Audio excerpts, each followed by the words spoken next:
Okay, so most of you guys know that when I say the word rational expressions, I'm talking about fractions. And on your preview, you're going to see a question like the one that I have up here, 1 over 7 minus a over b. And what you need to do to add or subtract fractions with variables involved is the same as what you would need to do if you were adding and subtracting any two fractions. You have to have a common denominator first. And in order to get a common denominator, we have to look at what the least common multiple between, let's say, the 7 and the b would be. So we'll figure out the LCM for the denominators, 7 and the b, which in this case is pretty easy. The LCM is 7b. Now what that means is that I need to adjust my first fraction by multiplying by a clever form of 1, which would be b over b. And over here in my second fraction, I need to multiply by the 7 in order to create a common denominator.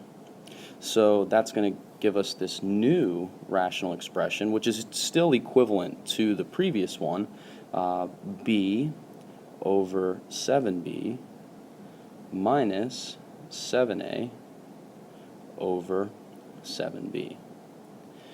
And the last step here, after we get our common denominator, is to remember our rules for subtracting, and that revolves around us knowing that we can add or subtract the numerators and keep the same denominator. So our final answer here would be b minus 7a all over 7b, the exact same denominator. Why is this a better answer than the original? Well, simply put, we've taken two fractions and combined them so that now we have a single fraction with a common denominator all over 7b.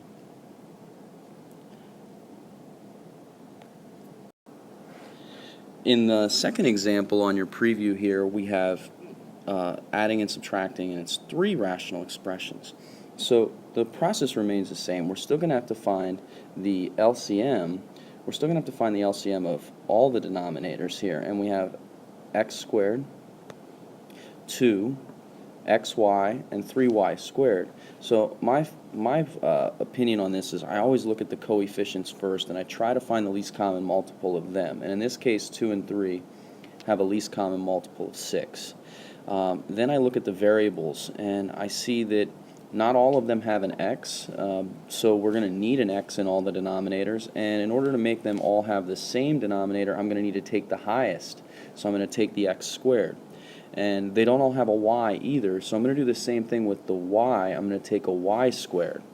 So the LCM in this case isn't what I'm going to multiply everything by in order to create the common denominator. I'm going to have to think a little bit outside the box here and come up with a way that I can adjust all the fractions so that 6x squared y squared is going to be the common denominator.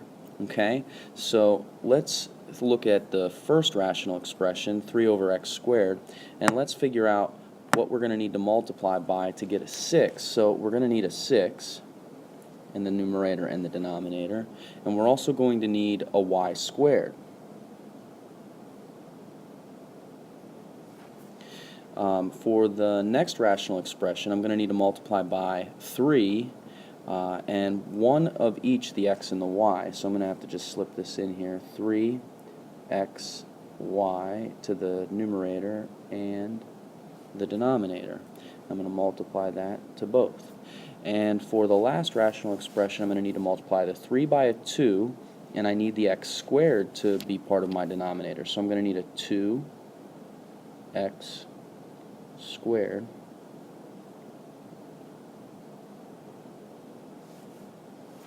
Okay, now that's going to allow me to rewrite, and we're going to end up with the first fraction to be now 18y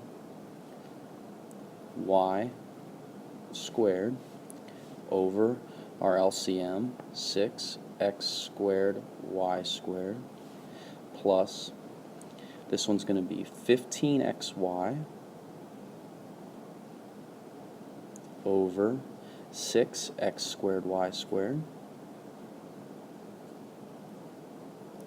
And this one should be a 6x squared y squared as well in the denominator. And my numerator is now going to be 8x squared. So as I finalize my answer here, I'm going to get my common denominator, 6x squared y squared. And it looks to me like none of the existing numerators are like terms. So we're just going to end up writing out all three of these terms in the numerator. 18y squared plus 15xy minus 8x squared. Now, take for example that these were both x squared terms. Then you would combine them. You would combine those to get a single term. Since none of these are like terms, this is our final answer. And it looks again pretty complex when you consider what we've accomplished here. We've made three fractions. In the original question, a single fraction.